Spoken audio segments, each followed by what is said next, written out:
This is Channels Television's breaking news.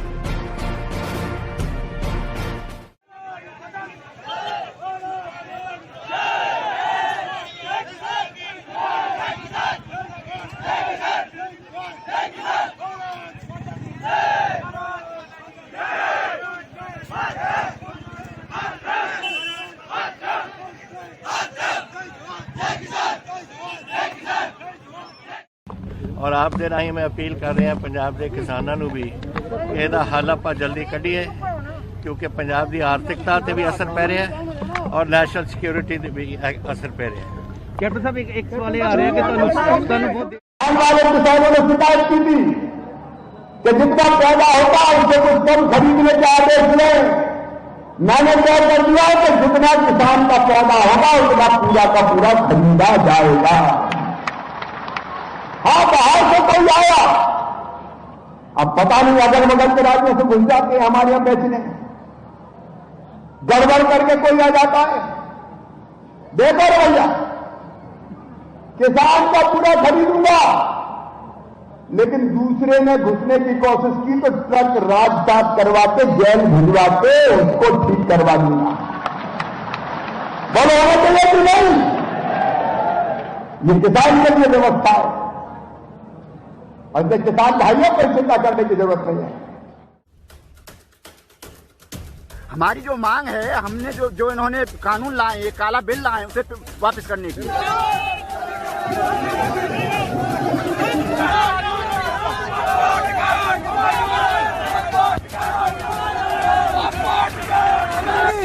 ये सरकार जो है तानाशाह है।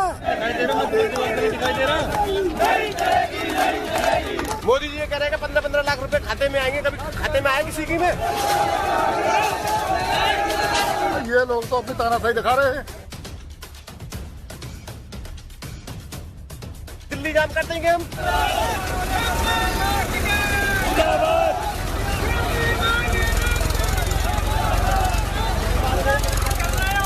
लड़ेंगे संघर्ष सरकार से।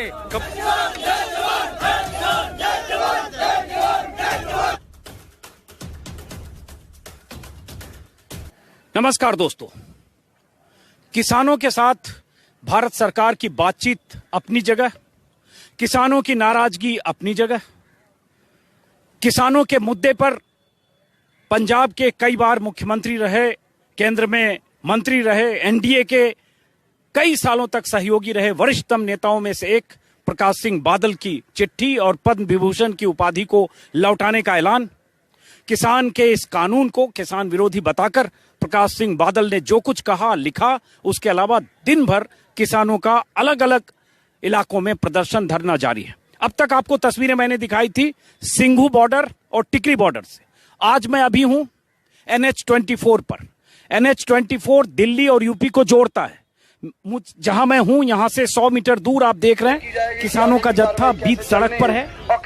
आज किसानों ने NH-24 को आज दोपहर से बंद कर दिया। NH-24 वो सड़क है उत्तर प्रदेश के अलग अलग शहरों से, मुरादाबाद, रामपुर, देहरादून, नैनीताल, ये सड़क लखनऊ, बरेली, अलग अलग यूपी के शहरों तक जाती है। उस सड़क को आज किसानों ने बंद कर दिया, जाम कर दिया। इसका मतलब अब उत्तर प्रदेश से दिल्ली की तरफ नहीं आ सकते। आज किसानों को आतंकवादी कहा जा रहा है इस देश के अंदर।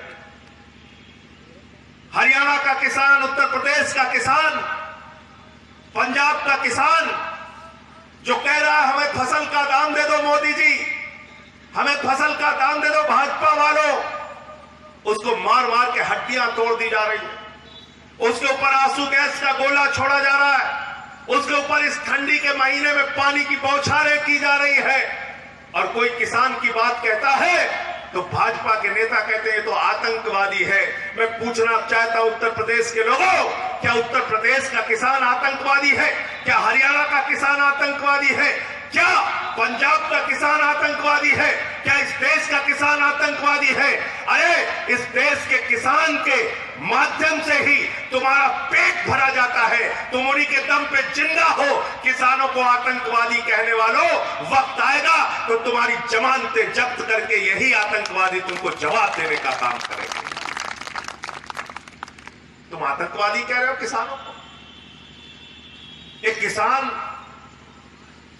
हरियाणा के बॉर्डर पे, दिल्ली के बॉर्डर पे आंदोलन में बैठे थे। उसी दौरान उनको पता चला उनका बेटा सुखबीर सिंह सीमा पे शहीद हो गया।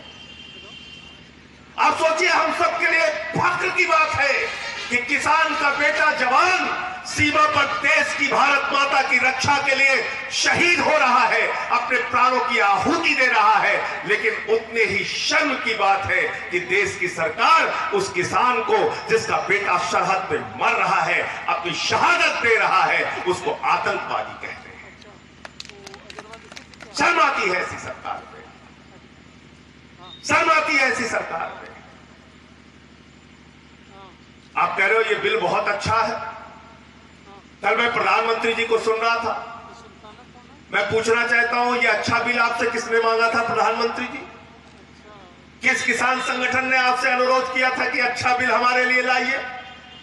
और ये बिल अच्छा कहां से है? तीनों बिल में आपने एक शब्द भी नहीं लिखा न्यूनतम समर्थन मूल्य दिया जाए। इस्तीफा देखना कोई नहीं, मेरा इस्तीफा आप जो मर्जी कर, लेकिन बेइंसाफी जो हुई है सभी किसानों का, जिस तरीके मिलते इन्होंने जीते ने, जिस तरीके गरीबों का पेट से तुम हथ मारे हो, अमरिंदर सिंह के सामने सिर नहीं झुकाओ। पंजाब के मुख्यमंत्री कैप्टन अमरिंदर सिंह आज सुबह गृह मंत्री अमित शाह के साथ मुलाकात करने जा रहे हैं। किसानों के साथ दूसरे दौर की बातचीत के लिए केंद्र के तैयार होने के बाद इस मुलाकात को बेहद अहम माना जा रहा है और कैप्टन से मुलाकात के बाद जो किसानों के साथ केंद्र सरकार की बातचीत होगी वो बहुत अहम हो जाएगी। उसका रुख देखना होगा किस तरफ जाता है। और आप दे राही मैं अपील कर रहे हैं पंजाब के किसानों ਨੂੰ भी ਇਹਦਾ ਹੱਲ ਆਪਾਂ ਜਲਦੀ ਕੱਢੀਏ, क्योंकि पंजाब की आर्थिकता ਤੇ भी असर पै रहा है और नेशनल सिक्योरिटी ਤੇ भी असर पै रहा है। क्योंकि आपके परिवार पे ईडी के केस चल रहे हैं आजकल और ईडी के नोटिस भी आ रहे हैं आजकल। बीजेपी के साथ ये दोस्ती निभा रहे हो या कोई दबाव है?